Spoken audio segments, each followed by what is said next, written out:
উল্লেখযোগ্য বিষয়বস্তু ছিল না। হাল আতা আলাল ইনসানি হিনু মিনাদ দাহর লাম ইয়াকুন শাইয়্যাম মাযকুরা, মানুষের জীবনে কি এমন একটি সময় ছিল না, এমন একটি সময় আসে নাই যখন সে কোনো উল্লেখযোগ্য বিষয় পরিণত ছিল না, তার কোনো অস্তিত্বই ছিল না।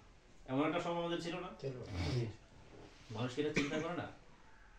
এরপর আল্লাহ বললেন সুম্মা মিন আলাগাতিন মুদগাতিন, এরপরে আমি এই যে এই জমাট রক্তপিণ্ডটাকে একটা মাংসপিণ্ডে পরিণত করেছি। সুম্মা মিন মুখাল্লাকাতিন, এরপরে আমি এটা একটা অবয়ব দান করেছি। সুম্মা লিনুখরিজাকুম তিফলা, এই মায়ের গর্ভ থেকে আমি শিশু আকারে বের করে নিয়ে এসেছি। অমিনকুম মাইয়ুতাওয়াফা মিন ক্বাবলু লিতাকুনু শুয়ুখা, এরপরে দীর্ঘ জীবন অতিক্রম করার পরে কেউ বার্ধক্যে উপনীত হয়েছে, অথবা কেউ বার্ধক্যে উপনীত হওয়ার আগেই আমি তাকে মৃত্যু দিয়েছি। অমিনকুম মাইয়ুতাওয়াফা মিনকুম ইলা আরজালিল উমর লিকাইলা ইয়ালামু মিন বাদিল ইলমি শাইআ, এবং বার্ধক্যে যখন উপনীত হয় তখন ওই মানুষটার জীবনে এমন সময় আসে যখন সে কোনো কথা বললে তার কাছে আর মনে থাকে না। মানে তার জীবনটা আমি শিশু অবস্থায় যেমন করেছিলাম ঠিক ওই অবস্থায় নিয়ে আমি তাকে মৃত্যু দান করি। এরপরে আমি কিয়ামতে ওঠানোর জন্য তাকে প্রস্তুত করি। এটা হচ্ছে তার মানুষের লাইফ সার্কেল, জীবন পরিক্রমা। তো আল্লাহ বলছেন আমি তোমাদেরকে সবিন্যস্ত করেছি মায়ের গর্ভে। কাইফা ইয়াশাউ, আল্লাহ যেভাবে চেয়েছেন। পৃথিবীর ডাক্তাররা এরা ট্রিটমেন্ট করে, চিকিৎসা করে, শিশুটার পজিশন দেখে, তার ডেলিভারি কবে হবে সেটা বলে, ধারণা দেয়। কিন্তু ডাক্তারের পক্ষে কি সেই ক্ষমতা আছে একটা মায়ের গর্ভে তাদের নিজস্ব পরিসরে আল্লাহ যেভাবে একটা শিশু দান করে, মানব সন্তান, মানব জীবনের অস্তিত্ব ঘটে, সেটা দেওয়ার কি ক্ষমতা ডাক্তারদের আছে? এটা থাকলে কি এখন নিঃসন্তান থাকতো? তাহলে এটা করে কে? আল্লাহ। আল্লাহ বললেন লা ইলাহা ইল্লা হুয়া, আল্লাহ ছাড়া কোনো ইলাহ নাই। এগুলা বইলে আল্লাহ বললেন আল্লাহ তাআলা সেই মহান সত্তা যিনি মাতৃ গর্ভে তোমাদেরকে সুবিন্যস্ত করেছে তার ইচ্ছা অনুযায়ী। এরপরে এই কথা বলে আল্লাহ বললেন তিনি হচ্ছেন একমাত্র ইলাহ, তিনি ছাড়া আর কোনো কি নাই, ইলাহ নাই। তাইলে মায়ের গর্ভে একটা সন্তানকে সুবিন্যস্ত করার ক্ষমতা কে রাখে? যিনি হচ্ছেন ইলাহ। সে তাইলে ইলাহের আরেকটা পরিচয় কি? যিনি মায়ের গর্ভে সন্তান কি করে? সুবিন্যস্ত করে, প্রস্তুত করে পৃথিবীতে আসার জন্য। এই কাজটা কে করে? সরাসরি আল্লাহ। ওয়াইন্দাহু মাফাতিহুল গায়ব ওয়ালা গায়বু ইল্লাল্লাহ, যে আল্লাহ তাআলা বলছেন গায়েবের চাবিকাঠি একমাত্র কার হাতে? আল্লাহর হাতে। যে আল্লাহ বলছেন ইয়া লা ইয়ালামু ওয়া মা ইয়ালামু মা ফিল আরহাম, মায়ের গর্ভে কি আছে এটা আল্লাহ ছাড়া কেউ জানে না। এখন প্রশ্ন হতে পারে, বর্তমান বিজ্ঞান, আধুনিক বিজ্ঞান তো এই কথা বলে দিতে পারে মায়ের গর্ভে ছেলে আছে না মেয়ে আছে, কিন্তু আল্লাহ বলছেন সূরা লোকমানে যে ওমা ইয়ালামু ইল্লাহুল মা ফিল আরহাম, মায়ের গর্ভে কি আছে এটা আল্লাহ ছাড়া কি কেউ জানে না। কিন্তু বর্তমান বিজ্ঞান সেটা বলতে পারে। তাই আল্লাহ কি ভুল বলছে? জি না। এই ব্যাখ্যা কি? কোরআন বলছে মাতৃগর্ভে কি আছে এটা আল্লাহ ছাড়া কেউ জানে না, কিন্তু বর্তমান বিজ্ঞান সেটা জানে। তাহলে এখন এই জন্যই বিজ্ঞানীদের কাছে কোরআনটা অনেক ক্ষেত্রে, যারা মূর্খ বিজ্ঞানী তাদের কাছে কোরআনটা প্রশ্নবিদ্ধ, যে আল্লাহর সাথে কোরআনের সাথে বর্তমান বিজ্ঞানের কি নাই, মিল নাই বা অলিক কল্পনা, এটা সেটা মনে করে। এটার ব্যাখ্যা হচ্ছে যে আল্লাহ বলছেন যে মায়ের গর্ভে কি আছে, কি বলতে এটা মিন করে নাই যে এটা কি নারী না পুরুষ, এটা মিন করে নাই। এই কি প্রশ্ন উত্তর হচ্ছে যে মায়ের গর্ভে যেটা আছে এটা পুরুষ হতে পারে, নারী হতে পারে, এটা নারী বা পুরুষ জানাটা উদ্দেশ্য না। এই কি এর জবাব হচ্ছে মাহফিল আরহাম, মায়ের গর্ভে কি আছে। কি বলতে এই যে গর্ভে সন্তানটা আছে এটা ভবিষ্যতে চোর হবে না ডাকাত হবে। মায়ের গর্ভে কি চোর আছে না ডাকাত আছে। মায়ের গর্ভে কি ভালো মেয়ে আছে না দুশ্চরিত্রা মেয়ে আছে। মায়ের গর্ভে যে সন্তানটা আছে সেটা কি ভবিষ্যতে প্রেসিডেন্ট হবে নাকি এই জাতির জন্য অকল্যাণ হবে, এইটা কেউ জানে না। জানে? জি না। এইটা কি আছে, এই মায়ের গর্ভে কি পুলিশ আছে না প্রেসিডেন্ট আছে না রাষ্ট্রপতি আছে, না ডাক্তার আছে, না ইঞ্জিনিয়ার আছে, এটা কেউ জানে? জি না। এটা তো জানে পরে, তার কর্মফল যখন। এটা আল্লাহর উদ্দেশ্য হচ্ছে ওই কি এর অর্থ হচ্ছে এটা নারী পুরুষ না। তো আল্লাহ বলছেন মানুষকে আল্লাহ কি করেন, মায়ের গর্ভে সুবিন্যস্ত করেন। যে একটা অবস্থায় মায়ের গর্ভে আল্লাহ তাআলা লালন পালন করেন, এটা পৃথিবীর আর কেউ পারে না, পারে? জি না। তাহলে এই কাজটা করে তার নাম কি ইলাহ। তার নাম কি ইলাহ। ইলাহ। তাহলে আল্লাহ বলতে চান যে তোমরা কুনতুম আমওয়াতান, তোমরা মৃত ছিলা, ফাআহইয়াকুম, আমি তোমাদেরকে জীবিত করেছি, সুম্মা ইউমিতুকুম, আবার তোমাদেরকে মৃত্যু দান করব, সুম্মা ইউহয়িকুম ইলাইহি তুরজাউন, আবার তোমাদেরকে জীবিত করব পুনরুত্থানের জন্য, কিয়ামতের ময়দানে দাঁড়ানোর জন্য। আমি আল্লাহ তাআলা এগুলো করব। আর এটা যিনি করেন তিনি হচ্ছে কি ইলাহ। তো পরকাল সম্পর্কে যদি আমাদের বিশ্বাস ওইভাবে থাকে, আপনি মনে করেন আজকে চেয়ারম্যান সাহেব ঘোষণা দিচ্ছে, পৌরসভার যিনি চেয়ারম্যান, যে মাগরিবের পরে স্যাঙ্গারসোল বাজারে এই পৌরসভার মাঠে ৫ নং ওয়ার্ডবাসীদেরকে যারা উপস্থিত হবে প্রতিজনকে ১ লক্ষ টাকা করে একটা ব্যাংক ড্রপ দেওয়া হবে, একটা চেক দেওয়া হবে। এই ঘোষণা যদি হয়ে থাকে, তাহলে আমরা যেভাবে দাওয়াতি কাজ করছি এরকম দাওয়াতি কাজ করা লাগবে? জি না। বা যেভাবে আমরা চেষ্টা করছি এখানে উপস্থিত করার জন্য, লোকদেরকে ডাকার জন্য, আমি বসানোর জন্য, তাহলে আমার তো মনে হয় গোপন রাখলেও গোপনে জানবে যে ভাই আজকে কি আলোচনা হয়েছে পৌরসভার কাউন্সিলে, যে এইরকম কইছে, আমি যাবো, আমি তো ৫ নম্বরের সদস্য, ৫ নম্বরের লোক, তখন বাইন্দা রাখলেও কি বাইন্দা রাখা যাবে না। তাইলে চেয়ারম্যান সাহেবের ডিক্লারটা সে যেভাবে বিশ্বাস করছে, আল্লাহর কোরআনটাকে যদি সে এইভাবে বিশ্বাস করতো, ঠিক এইভাবে আসতো। জি জি। তাহলে বাস্তবে বোঝা গেছে কি আমরা মুখে বলি বিশ্বাস করি, আসলে বিশ্বাস করি না। আমি প্রায় একটা এক্সাম্পল দিই। এই যে ইলেকট্রিসিটি যে লাইন আছে না, বিদ্যুতের লাইনগুলা, মনে করুন লোডশেডিং চলতেছে, এখন বিদ্যুৎ নাই, কাউকে যদি গিয়া বলেন এখন তো বিদ্যুৎ নাই, তারটার মধ্যে একটু ধরেন তো, এসে ধরবে? জি না। যদি আইকা পড়ে তার মানে কি বিদ্যুতে ধরলে বিদ্যুৎ কি দেখা যায়? জি না। কিন্তু তার এটা জানা আছে, এটা একই আছে, বিদ্যুতের লাইন দিয়ে কি করে বিদ্যুৎ সরবরাহ হয়। এখন ধরলে আমার জীবন যাবে, বিদ্যুৎ না দেখার পরে কিন্তু সে বিশ্বাস করছে এই জীবন যাবে, আমার ক্ষতি হবে, এই ক্ষতির বাঁচা থেকে বাঁচার জন্য সে কি এটা কারণ না থাকলেও ধরে না। ঠিক এইভাবে যদি বিশ্বাস করতো আমি এই গুনাহ করলে কবরে গেলে আমার এই শাস্তি হবে, তাহলে এই গুনার কাছে কি সে যাইতো কখনো? জি না। তাহলে বিদ্যুতের লাইনের তারকে বিদ্যুৎ সরবরাহের ব্যাপারে যতটুকু বিশ্বাসের স্থাপন করছে, পরকাল সম্পর্কে সেটুকু বিশ্বাস স্থাপন করে নাই। করলে যেভাবে এটাকে ভয় পাইতো, এটাকে এভাবে ভয় পাইতো। জি। কথা বুঝতে পারছি কিনা? জি। তো শুধু শুধু এই ফাও মানুষকে বোঝানোর কোনো বিষয় না। আমি পরকালে বিশ্বাস করি, আমি মুসলমান, আমি আগে বুঝতে হবে আমি মুসলমান কিনা, আমি মুসলমান কিনা, এরপর আমার নামাজ রোজা হওয়ার জায়গা পরে বিষয়। আমার ইমানই তো নাই। ইমান যদি থাকতো তাহলে প্রতিটা মুসলমানের জীবন তেমন হতে পারে না, চরিত্র তেমন হতে পারে না। আল্লাহ তাআলা বলছেন যে তিনি হচ্ছেন ইলাহ, যিনি মহা পরাক্রমশালী এবং প্রজ্ঞাময়। পরাক্রমশালী কাকে বলে? পরাক্রমশালী অর্থ হচ্ছে যার কথার উপর আর কোনো কথা চলে না, যার হুকুমের সামনে আর কোনো হুকুম চলবে না। হাসরের ময়দানে প্রতিটা নবী থরথর করে কাঁপবে।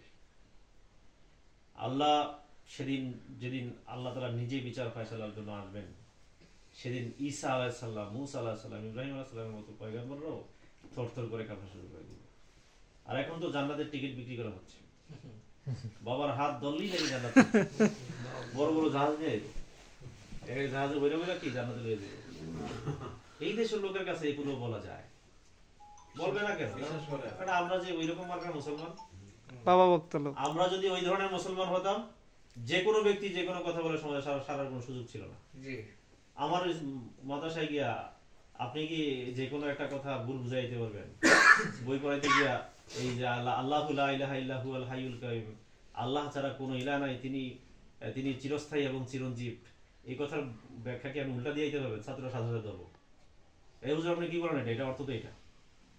আপনি এ প্লাস বি হোল স্কয়ার বইলা যদি বলেন এ প্লাস বি হোল স্কয়ার সমান সমান এ plus B into a minus B, এটা বলতে পারবেন? সুযোগ আছে, সাথে সাথে ভুল ধরবো যে না, এ প্লাস বি হোল স্কয়ার সূত্র এ plus B into a minus B না, এটা এ plus B into a minus B সূত্র হচ্ছে এ স্কয়ার মাইনাস বি স্কয়ার সূত্র।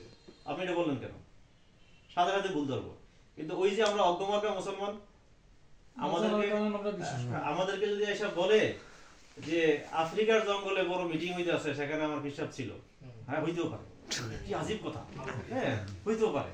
মানে কত বড়, মানে আমাদের বাঙালিদেরকে ঈমান নিয়ে খেলা করতে পারে একটা মাত্রই কারণ, আমরা ঈমান সম্পর্কে সচেতন না। অর্থাৎ আমার ঈমান আমি একই জায়গায় বিক্রি করি। আমি মসজিদে গিয়ে সেজদাও দেই, আবার ল্যাংটা বাবার মাজারে গিয়ে সিন্নি খাই। কেমনে সম্ভব এটা? এটা কেমনে সম্ভব? আমি যদি প্রকৃতপক্ষে আল্লাহর পায়ে সেজদা দিয়ে থাকি গোলাম হিসাবে, আল্লাহকে যদি আল্লাহকে রব মেনে থাকি, আমি আবার ল্যাংটা বাবার মাজারে যাই কিভাবে? আমাকে দিতে পারে কিভাবে? অর্থাৎ ওই যা লাকুল্লাযিনা আমানু ক্বালু আমান্না ওই যা খালাউ ইলা শায়াতিনিহিম ক্বালু ইন্না মাআকুম ইন্নামা নাহনু মুস্তাহজিউন। যখন ঈমানদারদের সাথে মিলিত হয়, না আমরা তো মুমিন। আবার যখন শয়তানগুলোর কাছে যায়, গিয়ে কয় না ওই যে হুজুরে ডাক দিছিল গেছি, একটু মজা করে এলাম। ঘটনা এরকম না? আল্লাহ বলছেন যে আল্লাহু ইয়াশহাদু ইন্নাল মুনাফিকিনা লাকাযিবুন। আল্লাহ সাক্ষ্য দিচ্ছে এই মুনাফিকগুলো মিথ্যাবাদী। এই মুনাফিকগুলো কি? মিথ্যাবাদী। আমরা নিজেরাই জানি না আমরা যে মুমিন না, আমরা যে ঈমানদার না। কিসের ইসলামী আন্দোলন? আমি তো মুমিনই হইতে পারিনি। আমি জমিনে দিন প্রতিষ্ঠা করব, আমারই তো ঈমান নেই। আমি কিসের দিন প্রতিষ্ঠা করব? আগে তো নিজেকে ঈমানদার হতে হবে, আগে তো নিজেকে মুমিন হতে হবে, তারপরে না আমাকে দিয়ে দিন প্রতিষ্ঠা হবে। আল্লাহ তাআলা কি এই জমিনটা আল্লাহর হুকুম চলুক, এটা কি আমরা বেশি চাই না আল্লাহ বেশি চায়? আল্লাহ বেশি। আপনার ঘরটা আপনার হুকুমে চলুক, এটা কি আমি চাবো বেশি না আপনি চাইবেন? আমি চাবো। তাইলে আল্লাহর জমিন আল্লাহর হুকুমে চলার জন্য আল্লাহর ইচ্ছাটা বেশি, আল্লাহর গরজ বেশি না আমাদের গরজ বেশি? আর আল্লাহ যদি চায় এই জমিন আল্লাহর হুকুমে চলুক, কেউ ঠেকা রাখতে পারবে? জি না। তাহলে আল্লাহ কেন দিচ্ছে না জমিন আল্লাহর হুকুমে চলছে না? কেন কেন আল্লাহ তাআলার জমিন আল্লাহর দিন প্রতিষ্ঠা হচ্ছে না? আল্লাহ কেন সেটাকে প্রতিষ্ঠা করছে না? আল্লাহ দিবে কাদের হাতে? দিবে কাদের হাতে? তাদেরই তো ঈমান নেই। আল্লাহ বলছেন ইন্নাল আরদা ইয়ারিসুহা মিন ইবাদিয়াস সালিহুন। এই জমিনের নেতৃত্ব দিবে যোগ্যতা সম্পন্ন লোকেরা। এখানে জমিনের নেতৃত্বের ক্ষেত্রে আল্লাহ দেখবেন না কার ঈমান আছে কার ঈমান নাই, যোগ্য যে তারা দিয়ে দিবেন। কথা বুঝতে পারছেন কিনা? এখন আপনার দুইটা ছেলে, একটা ছেলে R15 চালায়, বড় বড় চুল রাখে, সে মাস্তানি করে এদিকে সেদিকে যায়, মদ খায় গাঁজা খায়, তার জীবনটা এমন। বাজারে গিয়ে ডাক দিলে 4-5-7 জন 50 জন তার বন্ধু বান্ধব আয়া করে, সে যেটা চায় যে এইগুলি দখল করুন দখল করে ফেলতে পারে। আরেকটা ছেলে সে নামাজি, প্রতি মসজিদে বসে থাকে, খুব নামাজি, নম্র ভদ্র, কেউ ধমক দিল চুপ করে থাকে, থাপ্পড় দিলেও কিছু বলে না, খায় থাকে। তো এখন আপনার বড় ব্যবসা, কোটি কোটি টাকার ব্যবসা, এই ব্যবসার দায়িত্ব কার হাতে দিবেন বলেন তো? নেশা করার নামাজের ব্যবসা থাকবে না, নেশা করার হাত দিব। আপনি তো বাধ্য হবেন, আপনি তো বাধ্য হবেন এই মাস্তান ছেলের হাতে দিতে হবে, সে টিকে রাখতে পারবে, তার সে ক্ষমতা আছে। ঠিক আছে। অর্থাৎ আল্লাহ চায় জমিনের যোগ্য কারা। যদি আমেরিকা যোগ্য হয়ে থাকে আমেরিকাই দেবে, আমেরিকার হাতে জমিনটা দিয়ে দেবে। যদি রাশিয়া যোগ্য হয় রাশিয়ার হাতে দেবে। যদি আফগান যোগ্য হয় তাহলে আফগান। আমরা তো যোগ্যতা অর্জন করতে পারি না এই জমির নেতৃত্ব দেওয়ার মতো। আমরা যে খালি দোয়া করি যে আমাদেরকে একটা সুলতানের নাসির দান করো, আল্লাহ তো যোগ্য ব্যক্তিকে চায়। যোগ্যতা না থাকলে যেমন আপনার ওই নামাজি ছেলের কাছে আপনার ব্যবসার দায়িত্ব দেন না, ঠিক এই জমিনের দায়িত্ব আপনার মতো অজ্ঞ লোকের হাতে দিবে, আর আপনি বিশৃঙ্খলা করবেন আর ইসলামের ক্ষতি হবে, তখন আল্লাহ এটা করবেন না, আল্লাহ যোগ্য ব্যক্তিদের হাতে দিবেন। সেই যোগ্যতা অর্জন করতে হবে। এই জমিনকে চালানোর মতো কি করতে হবে? যোগ্যতা অর্জন করতে হবে। রাসূল কারীম সাল্লাল্লাহু আলাইহি ওয়াসাল্লাম সাহাবায়ে কেরামদেরকে শুধুমাত্র তালিম, শুধুমাত্র জিকিরের হালকা বসাইয়া কোরআন তেলাওয়াত শেখার মধ্যে শেষ করেন না। আল্লাহর রাসূল এই যে মেহরাব বলি আমরা, মেহরাব মসজিদের সামনে, এটাকে কি বলি? মসজিদের সামনে একটু জায়গা বাড়ানো থাকে, প্রতিটা মসজিদে আছে না? জি। এই মেহরাব শব্দের অর্থ কি জানেন আপনারা? মেহরাবুন, মেহরাবুন এটা আরহাব, আর মিফআলুন এর ওজন হচ্ছে মেহরাবুন, অর্থাৎ জরফে মাকান এর শাব্দিক ব্যাখ্যা করছি আর কি। অর্থাৎ হারবুন শব্দটা অর্থ হচ্ছে মেহরাবুন। হারবুন অর্থ কি? যুদ্ধ। হারবুন অর্থ কি? যুদ্ধ। আর মেহরাবুন অর্থ হচ্ছে যুদ্ধের অস্ত্র রাখার জায়গা। এই মেহরাব বানাইছে রাসূলুল্লাহ কেন? এই প্রতিটা মসজিদের সামনে মেহরাব কেন? এটা অস্ত্র রাখার জায়গা। অর্থাৎ সাহাবীরা নামাজ পড়বে, সাথে অস্ত্র আছে, এই অস্ত্র কি নামাজের পিছনে রাখবে? জি না। পিছনে রাখলে তো শত্রু বাহিনী অস্ত্র নিয়ে সব নিয়ে যাবে। অর্থাৎ নামাজের সামনে অস্ত্র রাখতে হবে। তো রাখার জন্য মসজিদের মধ্যে একটা জায়গা তৈরি করা হয়েছে। এই জায়গাটার নাম হচ্ছে মেহরাবুন, মানে অস্ত্রাগার। এটার নাম কি? অস্ত্রাগার। অর্থাৎ মুসল্লিদের প্রত্যেকটা লোকের অস্ত্রটা ওই জায়গায় রাখবে, তারা নিচে পিছনে নামাজ পড়বে। আর আমাদের দেশে মসজিদ কি মেহরাব এই জন্য বানায়? জি না। আমরা নিজেরাই নিজের অস্তিত্ব জানি না। তাহলে বোঝা গেল যেহেতু মসজিদে অস্ত্রাগার করা হয়েছে, প্রতিটা মসজিদের সামনে অস্ত্র রাখার জায়গা করা হয়েছে, তাহলে বোঝা গেল প্রতিটা মুসল্লির সাথে কি থাকবে? অস্ত্র থাকবে। অস্ত্র থাকবে কখন? অস্ত্র থাকার মানে কি? সে সন্ত্রাসী। অর্থাৎ অস্ত্র থাকবে প্রতি সময়, প্রতি মুহূর্তের জন্য সে যুদ্ধের জন্য প্রস্তুত থাকবে। অর্থাৎ বিরোধীদের সাথে কাফেরদের সাথে মোকাবেলার জন্য সে প্রস্তুত থাকবে, তাদের তো অস্ত্র থাকতেই হবে। এই অস্ত্রগুলো সে ওখানে রাখবে, এই জন্য এই জায়গাটা তৈরি করেছে, এটার নাম মেহরাব। এখন আমরা তো মসজিদে নামাজ পড়তে যাই, মনে করি এটা একটা জায়গা, এটা একটা পবিত্র জায়গা, এটা মসজিদের একটা চিহ্ন না, এটা একটা অস্ত্রাগার। এটা কি? অস্ত্রাগার। হ্যাঁ, তো সেখানে তাইলে বোঝা গেছে রাসূল কারীম সাল্লাল্লাহু আলাইহি সাল্লাম সাহাবীদেরকে প্লিজ মোবাইলগুলো সাইলেন্ট করে ফেলবেন, বন্ধ করে ফেলবেন। যে প্রতিটা মুসলমানকে আল্লাহর রাসূল সেভাবে সুপ্রশিক্ষিত দক্ষ সেনাবাহিনীতে পরিণত করে গেছিলেন, তাই জন্য রাষ্ট্র চালানো যাবে। এখন আমরা কি, আমাদের পক্ষে কি সম্ভব এই শুধু তালিম দিয়া, শুধু তেলাওয়াত করিয়া, এই কোরআন তেলাওয়াতের মধ্যে দিয়া অথবা জিকির আজকারের মধ্যে দিয়া রাষ্ট্র পরিচালনা করা? জি না। না, এইভাবে নিজেকে প্রস্তুত হওয়ার জন্য আল্লাহ তাআলা কি বলছেন? ওয়াতাসিমু বিহাবলিল্লাহি জামিয়া। আল্লাহর রশিকে কি করতে হবে? শক্তভাবে ধরতে হবে। আযান কয়টায়? 59টায়। তো 59টা আজান না, আজান 59টায় আজান, 7টায়।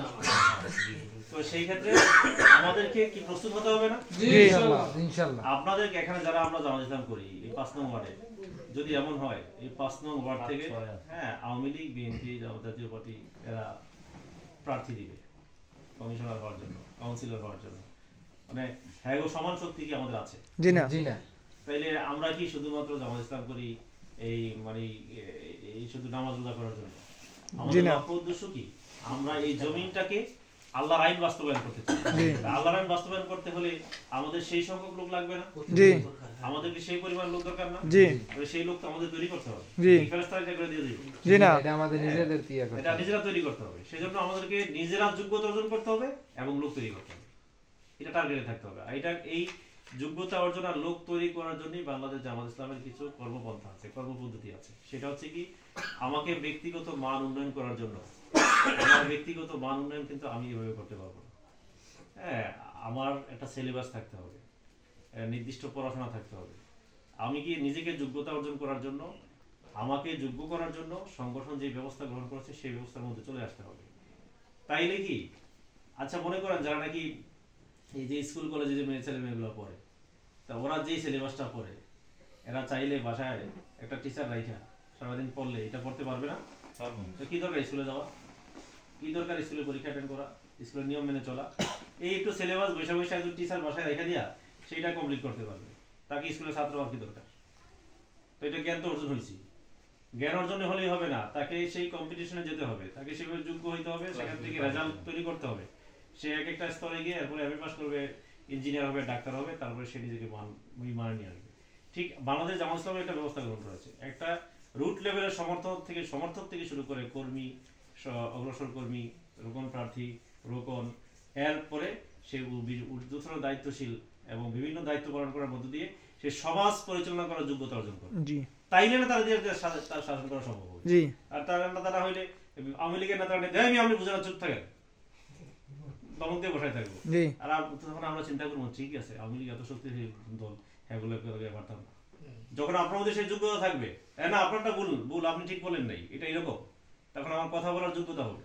এই জন্য আমাদেরকে যোগ্যতা অর্জন করতে হবে। আর যোগ্যতা অর্জন করার জন্য বাংলাদেশ জামাত ইসলাম আপনাদের এই ব্যবস্থা করেছেন যে প্রথম কাজ হচ্ছে ব্যক্তিগত রিপোর্ট রাখা। তো আমরা তো ব্যক্তিগত রিপোর্টের জন্য আমরা ওয়ার্ড সভাপতিদেরকে আমরা আগে থেকেই দৃষ্টি আকর্ষণ করছিলাম যে সকল কর্মীর হাতে ব্যক্তিগত রিপোর্ট পৌঁছতে হবে। আপনারা যারা এখানে আসছেন, ব্যক্তিগত রিপোর্ট অর্থাৎ এই রিপোর্ট বইটা এটা কয়জনের কাছে আছে? আমার 6 নং ওয়ার্ডে মনে হয় কেউ উঠি নাই। 6 নং না 5 নং? 6 নং। আপনারটা কোথায়? 6 নং। আপনাকে দাওয়াত দেওয়ার সময় রিপোর্ট কোথায়, রিপোর্টের বই বলেন রিপোর্ট আনার জন্য?